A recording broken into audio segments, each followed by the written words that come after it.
Assalamualaikum and a very good day to Dr. Amriza, my beloved lecturer. And today I will be presenting my topic, my research on the topic that I choose.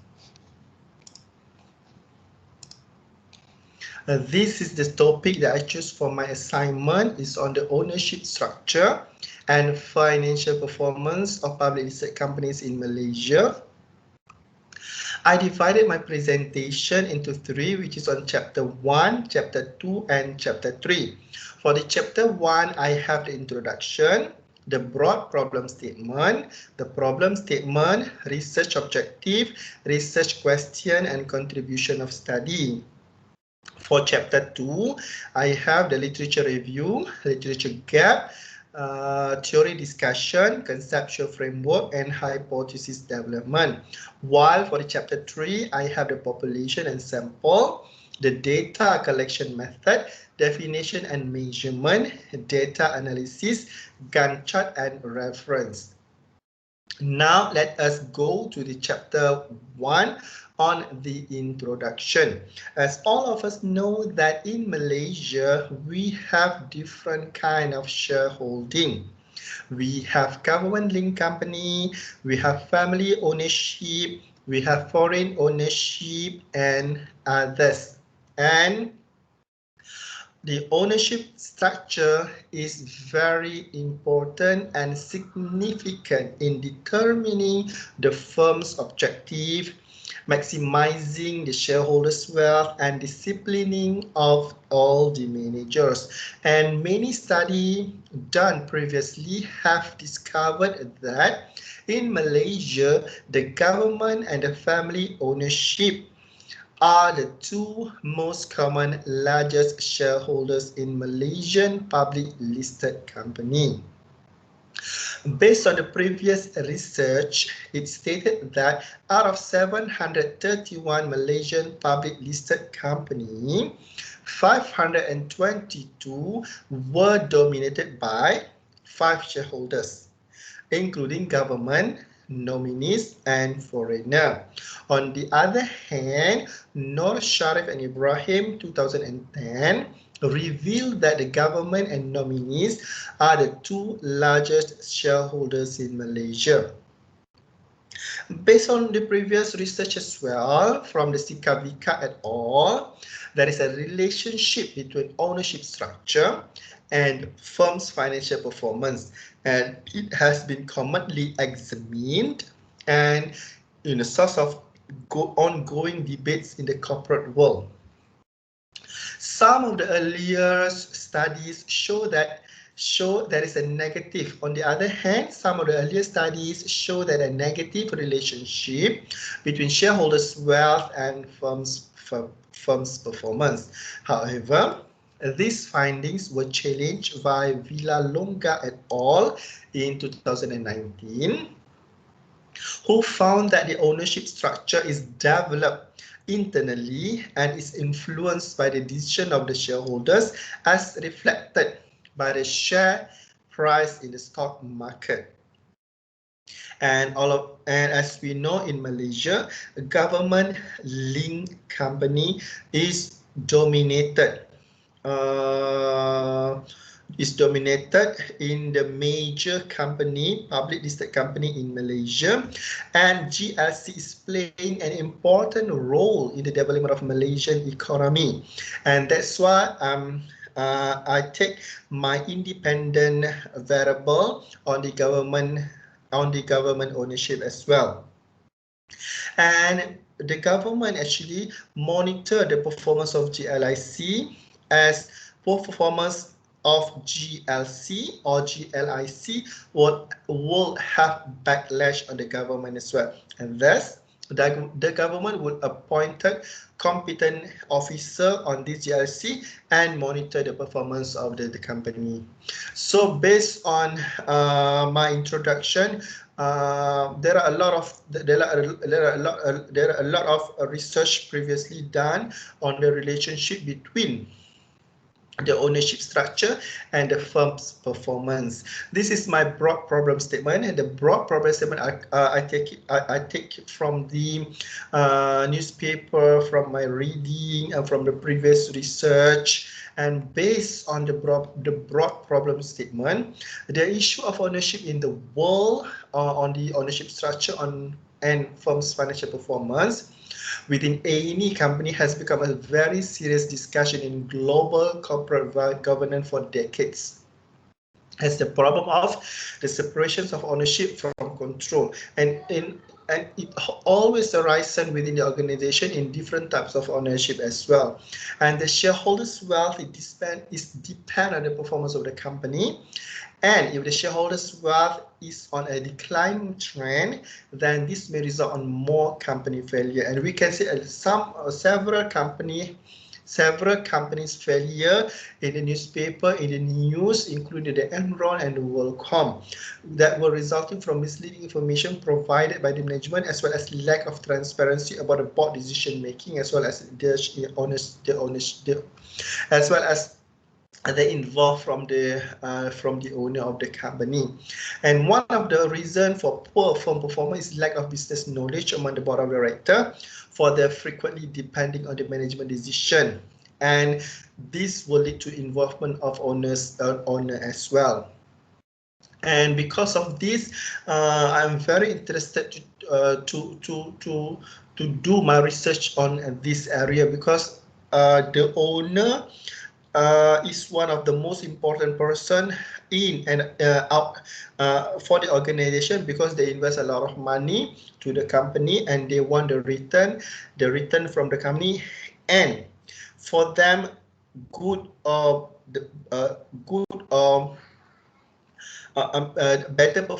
better financial performance will give high return to them.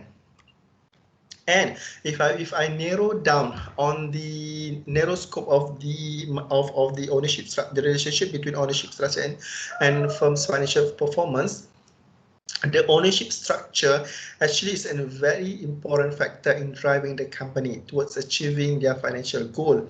And decision made by the company, which is come from shareholders or the board of directors, which receive mandate from the shareholder to lead the company, assisted by the management of the company, including the CEO and the top management. Because they are the shareholder, they are the owner of the company. So they are when they involve in the decision making, then the decision making is actually come from them as well. And improper decision making by the shareholder will give huge impact to the company performance. And in Malaysia, because my scope is only for Malaysia. In Malaysia, the business environment is dominated by family control and government-owned companies, and several corporate issues was found, including the latest FELDA, PKFZ, and other cases. And in this research, we gather evidence to investigate whether different ownership structure will affect the firm performance in the context of Malaysian capital market. This is my research objective and question. My RO1 is to investigate the relationship between family ownership and firm's financial performance. My RQ1 is there any relationship between family ownership and firm's financial performance? My hypothesis statement is there is a positive significant relationship between family ownership and firm's financial performance. For my RO2 is to investigate the relationship between government ownership and firm's financial performance, and is there any relationship between government ownership and firm's financial performance. For the hypothesis 2, there is a positive significant relationship between government ownership and firm's financial performance. And the last one is on the RO3. Research objective 3 is to investigate the relationship between foreign ownership and firm's financial performance. RQ3 is there any relationship between foreign ownership and firm's financial performance? And for the HS3, there is a positive significant relationship between foreign ownership and firm's financial performance. And on the contributions of study, I divided into 4, which is the first one is on the company, government or policy maker, public, new investor. For the company, the company can use this research as analysis on which kind of company tended to be run more effectively, which lead to better firm's financial position, and it also help to guide them in determining the cost, improving the relationship of the organization within the firms. And for the government and policy maker, they will need my research on the revision of corporate governance mechanism from time to time to reduce the new principle and agency issues and problem which lead to high personal interest of a shareholder. For the public, increase the public trust on the discretions of the company which will lead by a good shareholder. This is on the reputations of the company. And for the new investor, investors can make appropriate portfolio decision based on my research, whether to invest in a foreign company, GLC company, or a family ownership company. And on the chapter 2, this is my conceptual framework, which is I have my IV and my DV. Title of my thesis is ownership structure and firm's financial performance of public listed company in Malaysia. My independent variable is government ownership, foreign ownership, family ownership, while on the other hand, the dependent variable is firm's financial performance. My proposed model is non-linear model, and my proposed theory is agency theory. For the literature review, I divided my literature review into 3 scopes, which is on government ownership, on family ownership, and as well as the foreign ownership, which is on the relationship between the government ownership and the firm's financial performance. And I divided each topic into 2, which is on positive or negative relationship. During my study, during my research, during my reading on the previous research, some of them say there are positive relationship as well as the negative relationship.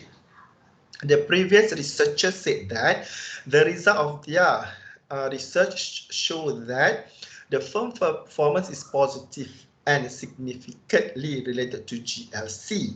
This result implies that the government ownership through GLC does not lead to value destruction. In fact, it could lead to a better monitoring. In Malaysia, the effect of the percentage of total equity of government ownership is positive and significant on firms' performance, indicating government can monitor the company activities and align them towards attaining higher company performance. On the other hand, on the negative relationship, typically lack of adequate entrepreneurial motivation and appear to be more politically driven than economically, resulting in poor financial performance. Government appear to be less involved in tracking their investment. They argue that greater transparency and tracking of the financial performance of the state government, state-owned companies, as well as easier to assess finance, are likely to reduce incentive for this company to implement strong governance mechanism. And on the family ownership as well, we have two. I'm dividing into 2 on the positive and negative relationship. Based on the previous research, also stated that family owner has greater effect on the firm's performance because the firm is a reflection of family legacy.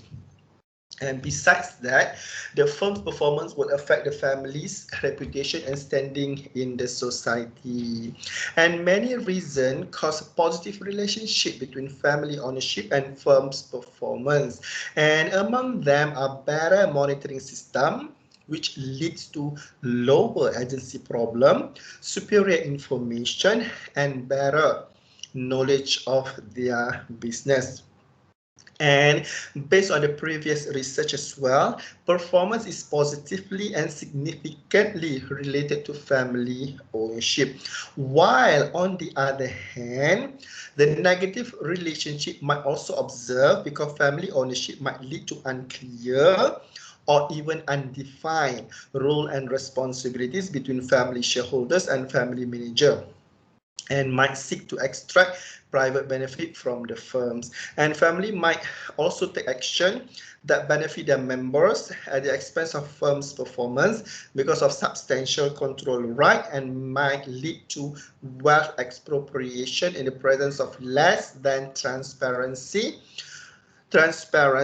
financial market. And last but not least, on the foreign ownership, the relationship between foreign ownership and firms' financial performance.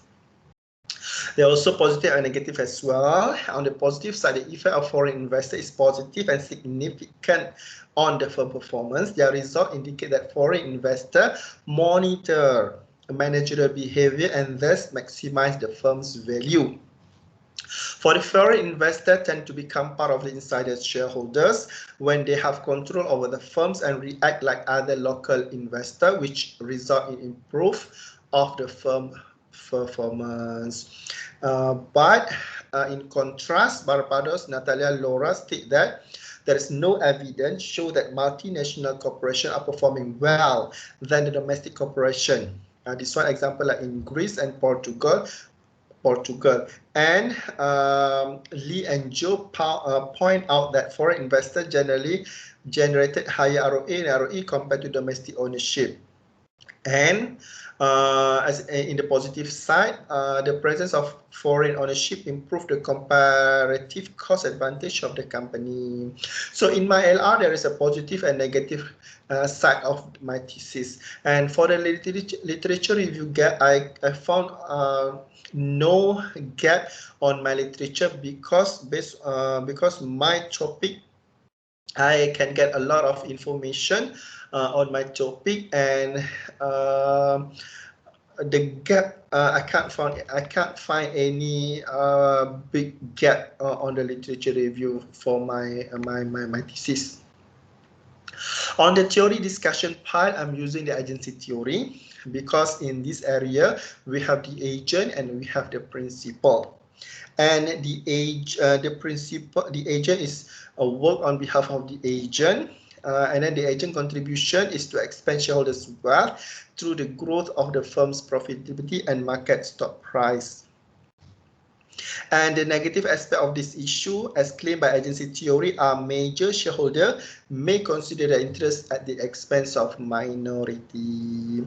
And because of that, I'm using this agency theory because agency theory is a common issue in managing a company by the shareholder, board of director, as well as the managers. For the hypothesis statement, this is my justification and citation. For H1, stated that there is a positive, significant relationship between family ownership and firm's financial performance. My first justification is on family. Family member having shares exceeding certain threshold will gain control over a firm member.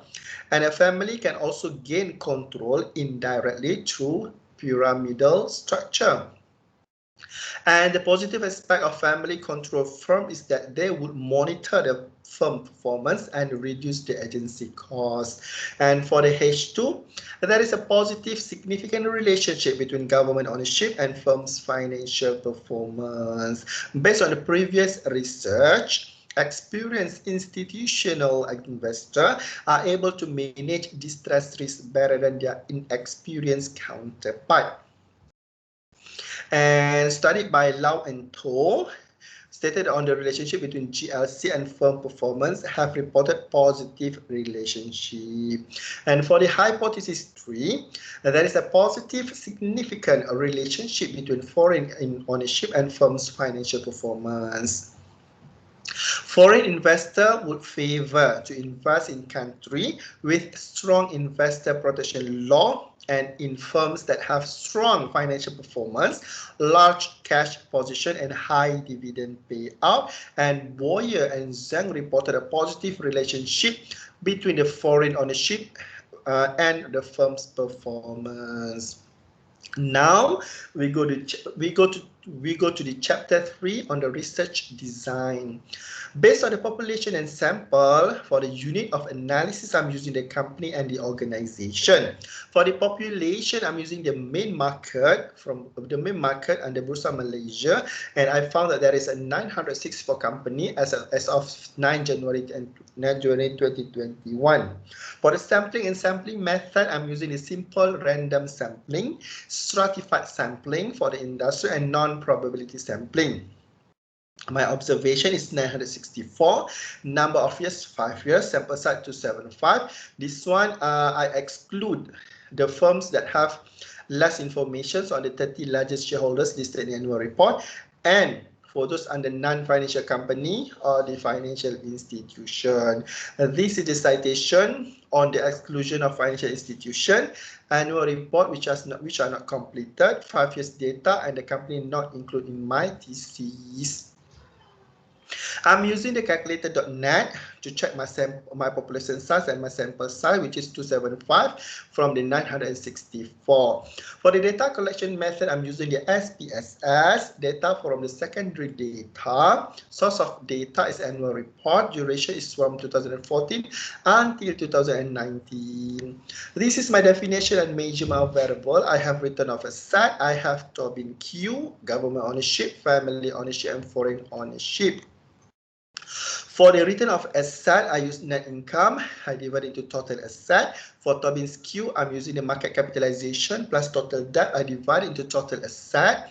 For the government ownership, family ownership, and foreign ownership, I'm using the percentage of ordinary share held by government ownership in firms.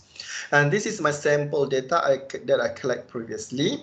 For data analysis, I divide it into two: test of assumption and data analysis. For test of assumption, whether my data is normal or is normal or not, I'm using the test of homoscedasticity, independent of error, normality test, normality of error, reliability test, and correlation analysis, as well as multicollinearity. And after I'm getting whether my data is normal or not, then I will continue my data analysis on the descriptive analysis and multiple regression. This is my Gantt chart, and we are in January. I'm still collecting my data while waiting for me, and then I'm still collecting the data. And after that, I will continue with chapter 4 and chapter 5. And this is my reference. And with that, I end my presentation. Thank you.